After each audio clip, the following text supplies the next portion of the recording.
Hi friends, ఈరోజు చూడండి ఏమంటున్నాము. ఏంటది? లక్ష్మీ చారు. అందులో పసుపు వేసాను, కొంచెం పసుపు, ఉప్పు వేసేసాను. ఇప్పుడు ఎలా చేయాలని అడుగుతున్నారు కదా కొంతమంది. ఇది ఇలా ఉల్లిపాయ పచ్చిమిరపకాయ ఒక తిప్పాను అనమాట.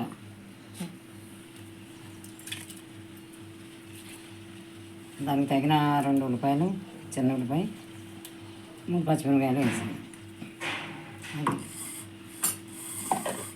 తర్వాత ఇది బెండకాయ, 2 బీన్స్ ఉంటే వేస్తున్నాను.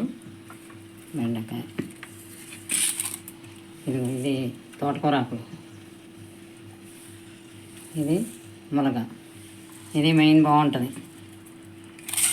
చూసారా ఎలా ఉందో, సలాడ్లా వచ్చేస్తుంది.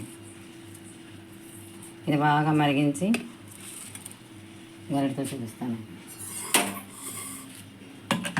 ఇది మరుగుతుంటే మంచి వాసన వస్తుంది.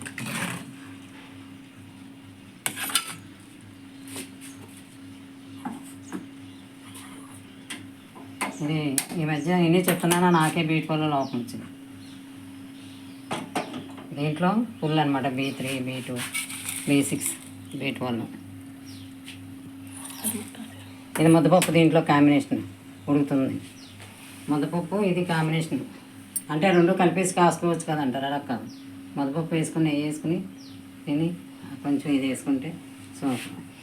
ఇదేంటి, ఇది బంగాళదుంప ఉడికించి అలా చేశాను, స్మాష్ చేశాను.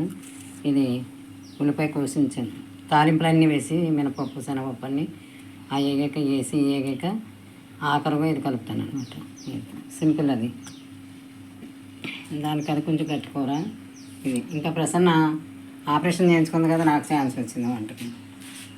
కన్ను ఒక పొర ఎప్పటి నుంచో ఉంది, కుడి కంటికి, ఎడమ కంటికి. అది అప్పుడప్పుడు ఇబ్బంది పెడతా ఉంటుంది. దాన్ని నిన్న మొన్న చేశారు, బాగానే ఉంది. నేను వెళ్ళి కట్లు అది పీల్చుకొని వచ్చింది. కంటికి ఇలా పెడతారు కదా మందులు, డ్రాప్స్ అయి పోసుకుంటున్నారు. బాగానే ఉంది. ఇద్దరికే తీయించుకున్నారు, ప్రసన్న ఆయన ఇద్దరు కూడా.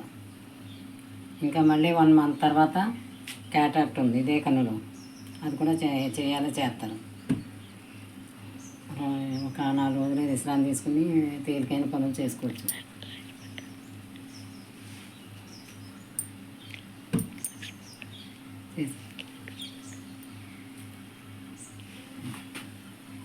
మాట్లాడుకొని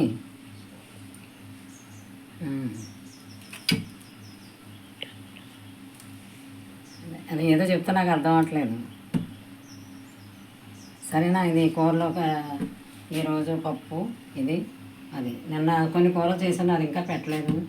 మునగాకు ఫ్రై చేశాను నిన్న, చెప్పాను. మునగాకు చాలా మటుకు శుభ్రం చేసి చాలా బాగుంది. అందరూ చేసుకోండి, అది పెడతాను ఈరోజు. ఏముంది, ఉల్లిపాయ పచ్చిమిరపకాయ వేయించేసి మునగాకేసి ఏకేక స్టవ్ కట్టేసి కొబ్బరి వేసాను. చాలా బాగుంది, చాలా ఆరోగ్యం కదా అది. మనకి ఆయన చెప్తా ఉంటారు కదా, ఎవరో మంత్రి డాక్టర్ గారు. అలా ఎవరేం చెప్పినా తీసేయకుండా, ప్రతి దాంట్లోనూ అంత పోషక విలువలు ఉన్నాయి. అది వినియోగించుకొని ఆసుపత్రి పాలైపోయి మనం ఆసుపత్రిలో బాధలు పడేదానికంటే మన ప్రకృతి సిద్ధంగా మనకి దగ్గరలో ఇంట్లో ఉన్నాయి అవన్నీ. నాకు అన్నీ చెప్తానా, నాకు B12 డిఫిషియన్సీ ఉంది. దాని గురించి కొన్ని బాధలు వచ్చినాయి ఈ మధ్య. అప్పుడెప్పుడు అన్నీ ఇంకా కొంచెం శ్రద్ధగా చేసుకుని దాన్ని పూడ్చుకోవడానికి చూస్తున్నాను. సరేనా? బాయ్.